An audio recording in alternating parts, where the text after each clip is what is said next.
السلام علیکم. Welcome to our channel Novelistan Urdu novels library. کیسے ہیں آپ سب لوگ؟ پہلے تو آپ لوگوں کو بتا دوں کہ یوٹیوب کی طرف سے ویڈیوز پر ایک ایرر آیا ہوا ہے. 7-8 ویڈیوز میری اپلوڈ ہوئی ہوئی ہیں، لیکن وہ ایرر کی وجہ سے میں جو نا اس کو پبلش نہیں کر پا رہی ہوں. اور میں نے اس کے اوپر ریویو ریکویسٹ کیا ہے، لیکن انہوں نے ریویو ریکویسٹ کے لیے 3 to 7 days کہتے ہیں لگتے ہیں. تو اب میری سیون آلموسٹ ویڈیوز ہیں، ایپیسوڈز ہیں، جو اب دیکھیں 3 days تو ہو چکے ہیں. اب مزید کتنے دن میں اس کے اوپر سے وہ ہٹتا ہے. وہ جیسے ہی ہٹے گا میں اسی دن ان سب کو پبلش کر دوں گی. اچھا، یہ تو ہو گئی پچھلی ایپیسوڈ کی بات. آج میں آپ کے لیے لے کر آئی ہوں ایک نیو ناول. اور اب تک میں نے کوئی ہارر ناول نہیں لگایا تھا اپنے چینل پہ.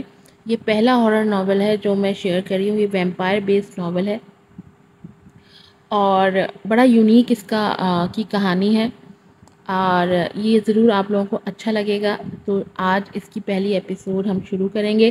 ایپیسوڈ شروع کرنے سے پہلے آپ پلیز چینل کو سبسکرائب کر لیں، ویڈیو کو لائک کیجیے گا، شیئر کیجیے گا اور اچھے ریویوز بھی دیجیے گا. بڑھتے ہیں اپنی ایپیسوڈ کی طرف. Black man have red eyes, episode 1. Writer ہیں فاطمہ طارق. 45 سال کی عمر کا وہ آدمی اپنی منزل کی طرف رواں دواں تھا. سائیکل پر ایک لکڑی کا بڑا سا ڈبہ سیٹ تھا جس کے اندر چٹ پٹی چاٹ کا سامان تھا جسے بنا کر وہ بیچتا تھا. وہ ایک مدھم سے سیٹی بجاتا آگے بڑھ رہا تھا. کچھ ہی دیر میں یہاں کے اسکول اور کالج لگنے والے تھے اور اس سے پہلے اسے وہاں پہنچنا تھا. وہ ہر روز یہیں سے گزرتا. یہ راستہ جنگل کے بیچوں بیچ سے ہو کر جاتا تھا. لوگ اس کو شارٹ کٹ کہتے تھے. سردی کی وجہ سے دھند اس وقت بھی آسمان کو اپنی لپیٹ میں لیے ہوئے تھی. اہو! اچانک ایک خوفناک سی آواز سنائی دی. وہ ڈر کے مارے رک گیا اور ادھر ادھر دیکھنے لگا. یہ کیسی آواز تھی؟ اس نے آس پاس دیکھتے خود سے سوال کیا. جنگل تھا تو یہاں جنگلی جانور بھی ہوں گے. یہی سوچتے اس نے اپنے قدم آگے بڑھائے تاکہ جلدی سے راستہ پار کر پائے. اہو! ایک بار پھر وہی آواز سنائی دی. اس نے سائیکل روکی اور مڑ کر دیکھا. تبھی اس کے آگے سے برق رفتاری سے کوئی چیز گزری، یوں جیسے تیز ہوا کا جھونکا ہو. اور وہ ہوا کا جھونکا اتنا تیز تھا کہ وہ سائیکل سمیت زمین پر گرا. اب اس کے ہوش و حواس اڑ گئے. یا اللہ بچا لے! وہ خوف کے مارے خدا کو پکارنے لگا اور جلدی سے اٹھ کر اپنی سائیکل پکڑی. پر یہ کیا؟ اس کی سائیکل تو چل ہی نہیں رہی تھی، یوں جیسے پیچھے سے کسی نے پکڑا ہو. وہ تھر تھر کانپ رہا تھا. اس نے وہیں سائیکل پھینکی اور دوڑ لگا دی. اب تو صرف اسے اپنی جان کی پرواہ تھی.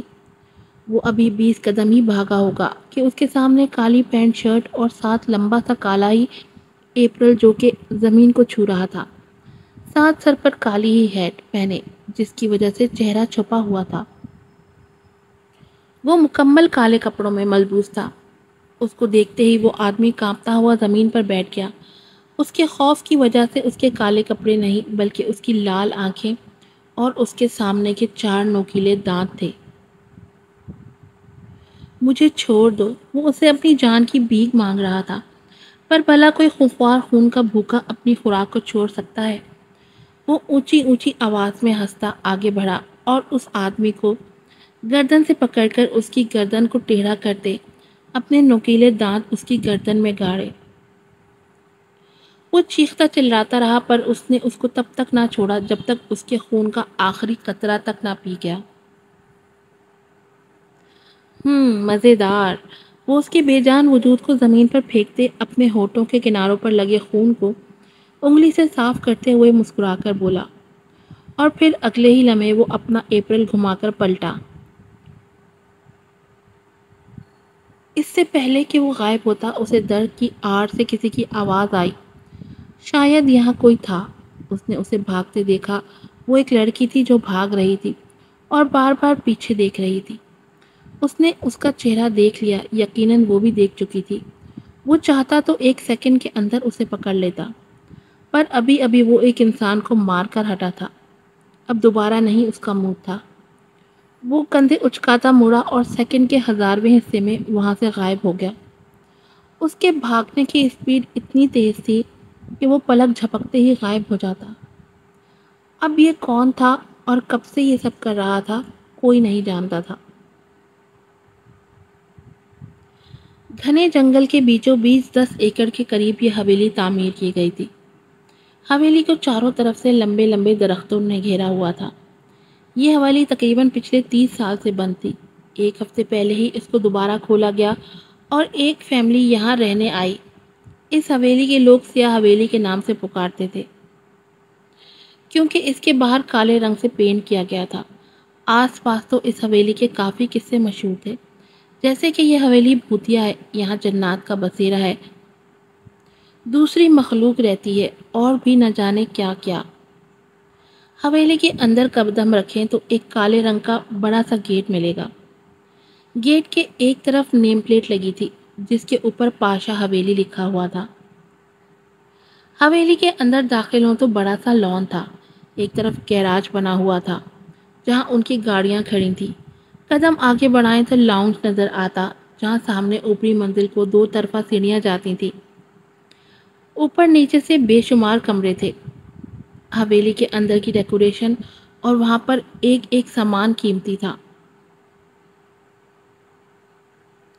موم، میں اس اسٹوپڈ سی یونی میں بالکل بھی نہیں جاؤں گی، وہ کالے رنگ کی پینٹ شرٹ پہنے سیڑھیوں سے اترتے ہوئے بولی۔ سامنے لاؤنج کے صوفے پر کالی ساڑی پہنے، ہاتھ میں انار کے جوس کا گلاس پکڑے، وہ ٹی وی پر چل رہی خبر دیکھ رہی تھی۔ ایڈمیشن کا پروسیس کمپلیٹ ہو چکا ہے، تم تینوں آج سے ہی جوائن کر رہے ہو، انفیکٹ تمہارے دونوں بھائی جا چکے ہیں، تم بھی جاؤ۔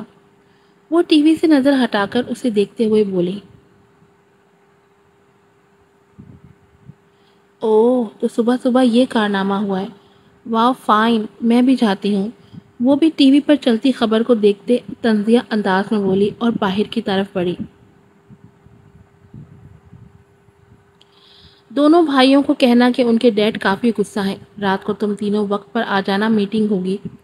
وہ ٹی وی کو آف کرتے ہوئے بولی۔ مہک کندھے اچکاتے باہر آئی، گاڑی میں بیٹھتی وہ جھٹ سے بھگا لے گئی۔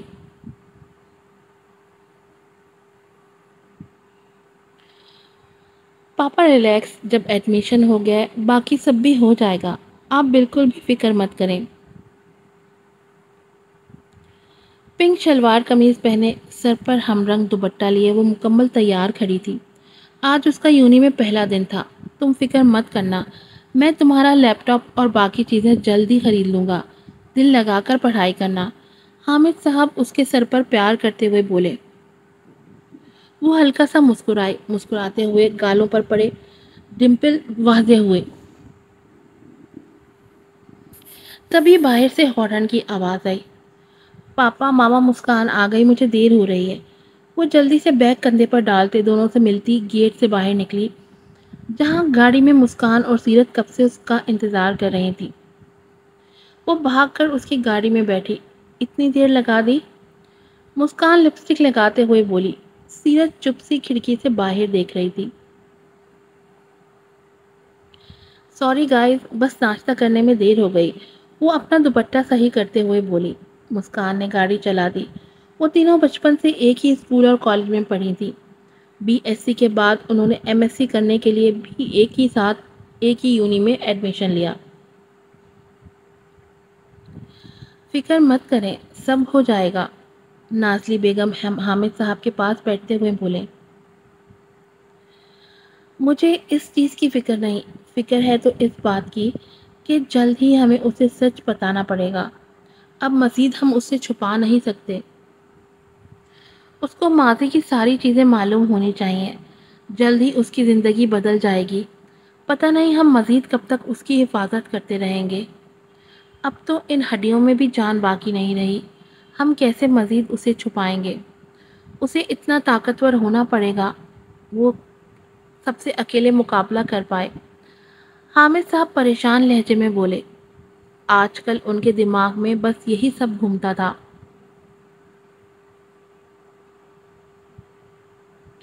حامد، وہ اگلے مہینے کی 15 تاریخ کو 20 کی ہو جائے گی۔ آپ جانتے ہیں اس کے بعد کیا ہوگا؟ اس کی برتھ ڈے والے دن ہم اسے سب سچ بتائیں گے۔ نازلی بیگم نے انہیں کچھ یاد کروایا۔ وہ خاموش سے ہو گئے، وہ سب جانتے تھے۔ انہوں نے ہاں میں سر ہلایا۔ مہک کیوں نہیں پہنچ چکی تھی، منہ میں ببل گم ڈالے، پین کی پاکٹ میں اپنا موبائل اور ہاتھ کی انگلی پر گاڑی کی چابی گھماتے وہ قدم قدم چلتی یونی میں داخل ہوئی۔ یہاں وہاں دیکھتے اس کی نظر شاذل پر پڑی، جو بلیک پینٹ شرٹ پہنے، بالوں کو جیل سے سیٹ کیے، اپنی مخصوص مسکراہٹ چہرے پر سجائے اپنے گراؤنڈ میں کھڑا کلاس والوں سے بات کر رہا تھا، جن میں زیادہ لڑکیاں ہی تھیں جو اس کی پرسنالٹی سے کافی امپریس لگ رہی تھیں۔ وہ چلتی ہوئی اس کے پاس آئی۔ برو، یہ کام آپ کا تھا؟ بنا کسی کی طرف دیکھے وہ شاذل کے سامنے کھڑی ہو کر بولی۔ Excuse me guys. اس نے سب سے ایکسکیوز کرتے مہک کو سائڈ پر کیا۔ کیا ہے بولو؟ صبح والا کام آپ نے کیا؟ موم اور ڈیڈ کافی ناراض ہیں، رات کو میٹنگ ہوگی۔ وہ بازو باندھتے ہوئے بولی۔ وہ میں نہیں ہوں، رولز کو توڑنا میری عادت نہیں، تم یہ بات اچھے سے جانتی ہو۔ شاذل نے سرد لہجے میں بولا۔ تو کس کا کام ہے؟ وہی جس کی ہمیشہ سے رولز توڑنے کی عادت ہے، جس کو سر پر چڑھایا ہے، وہ طنزیہ انداز میں بولا۔ وہ اس کی بات سمجھ گئی اور ناک چڑھائی۔ پتہ نہیں اس یونی میں آنا کیوں ضروری ہے؟ آپ تو پتہ نہیں کیسے کنٹرول کر رہے ہو، مجھ سے تو کنٹرول ہی نہیں ہو رہا۔ یہاں رکی تو دماغ خراب ہو جائے گا۔ وہ آس پاس دیکھتے ہوئے بے بسی سے بولی۔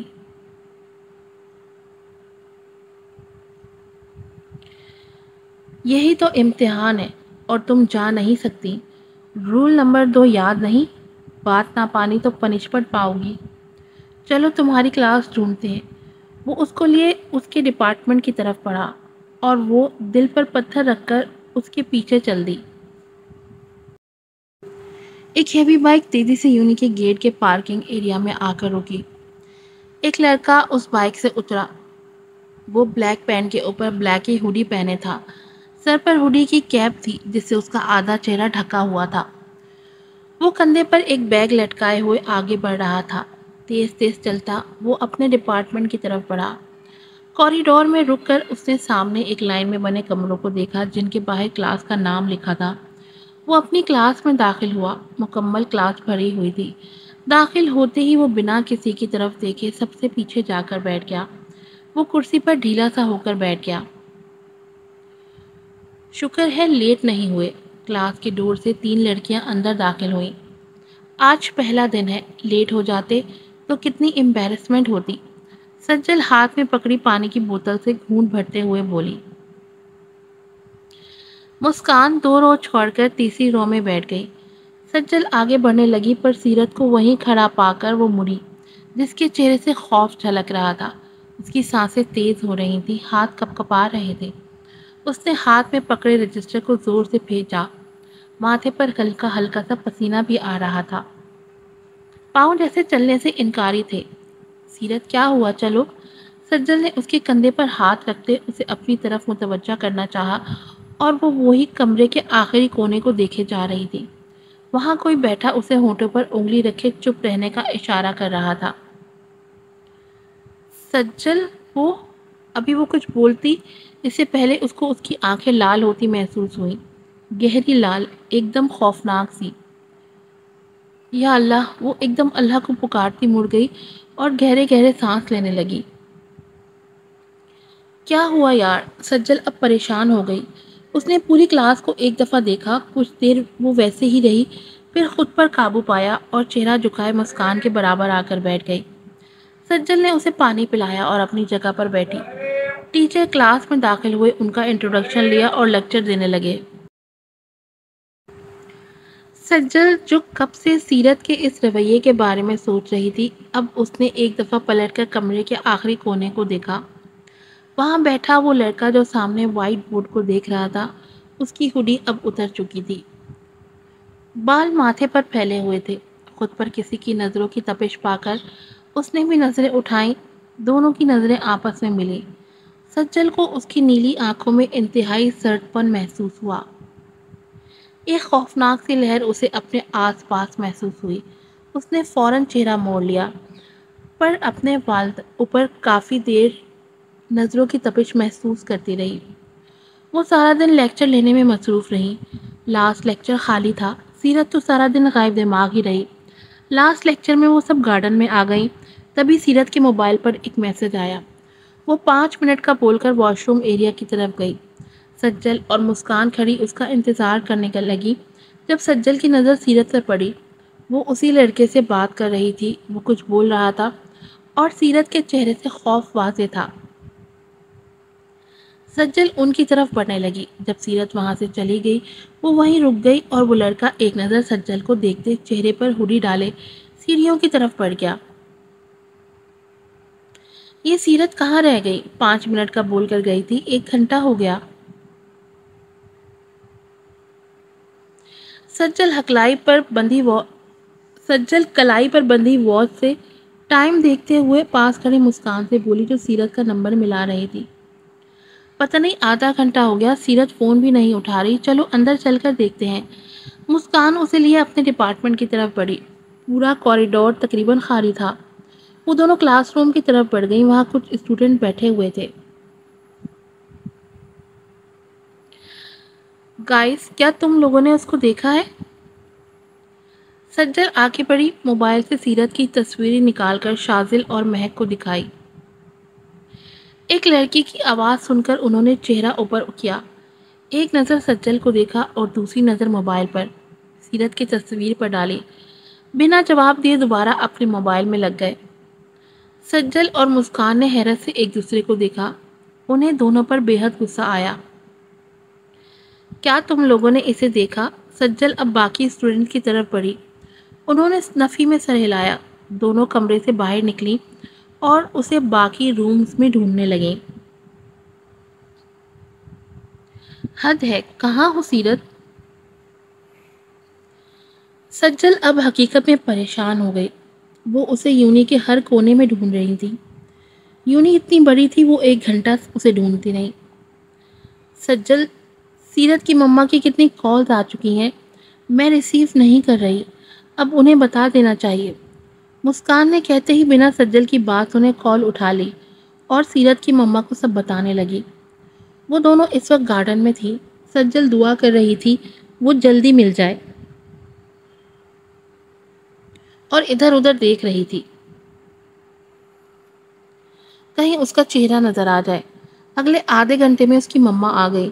ان کے ساتھ سیرت کا بڑا بھائی ابراہیم بھی آ گیا۔ آہستہ آہستہ بات پرنسپل اور یونی میں پھیل گئی۔ سب سیرت کو ڈھونڈنے لگے۔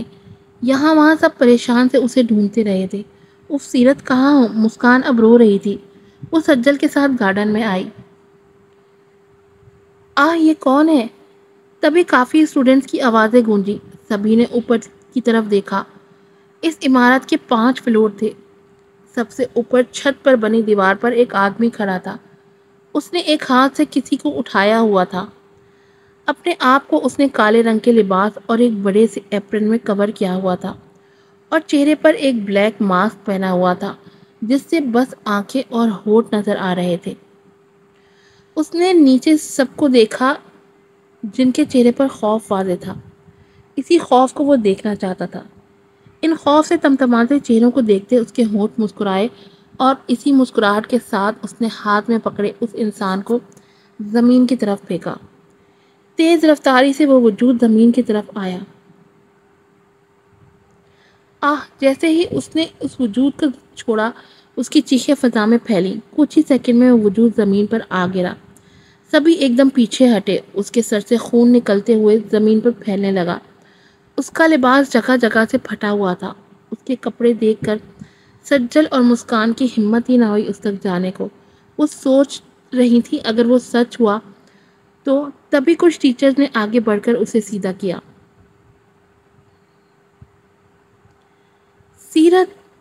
سیرت کے نام کی پکار گونجی۔ 7 چیخیں سنائی دی۔ ساری یونی اکٹھی ہو گئی۔ سیرت کی مما تو وہیں بے ہوش ہو گئی۔ اپنی جوان اولاد کا خون ہوتا دیکھ کون ہوش و حواس میں رہ سکتا ہے؟ ابراہیم سے بھی کھڑا نہ رہ گیا۔ وہ وہیں پھٹی آنکھوں سے اپنی بہن کی لاش کو دیکھتا زمین پر بیٹھتا چلا گیا۔ سیرت سیرت سجل ہمت کر کے اس کے پاس آئی اور ڈرتے ڈرتے اس کی ناک کے آگے اپنی انگلی کی۔ اس کی سانسیں تھم گئی تھی، وہ سانس نہیں لے رہی تھی۔ مسکان، وہ سانس نہیں لے رہی، وہ لڑکھڑاتے الفاظ ادا کر رہی تھی۔ نہیں، مسکان نفی میں سر ہلاتے رو رہی تھی۔ آس پاس دہشت کا ماحول بن چکا تھا۔ دن دہاڑے یونی میں قتل ہو گیا تھا۔ پرنسپل نے پولیس کو کال کی، وہ کچھ ہی دیر میں پہنچ گئی۔ لاش کو پوسٹ مارٹم کے لیے ہسپتال لے جایا گیا۔ یونی کا ایکسائٹمنٹ سے بھرا پہلا دن اس طرح انجام پر پہنچے گا کسی نے سوچا تک نہ تھا۔ خوشی خوشی گھر سے نکلتے وقت سجل اور مسکان نے سوچا بھی نہیں تھا آج ان کی بچپن کی دوست یوں ان کا ساتھ چھوڑ جائے گی، یوں اچانک اس کا قتل ہو جائے گا۔ کسی کے وہم و گمان میں بھی یہ چیز نہ تھی۔ آج کی ایپیسوڈ یہیں پر ختم ہوتی ہے۔ امید ہے آپ کو پسند آئی ہوگی۔ یہ ایک ڈیفرنٹ اسٹوری ہے۔ پہلی دفعہ ہمارے چینل پہ ایک ہارر اسٹوری سٹارٹ ہوئی ہے۔ یہ ویمپائر بیسڈ اسٹوری ہے اور میں امید کرتی ہوں کہ آپ اس اسٹوری کو بھی، اس ناول کو بھی اپنا بہت سارا پیار اور توجہ دیں گے۔ پھر ملوں گی آپ سے نیکسٹ ایپیسوڈ میں۔ السلام علیکم۔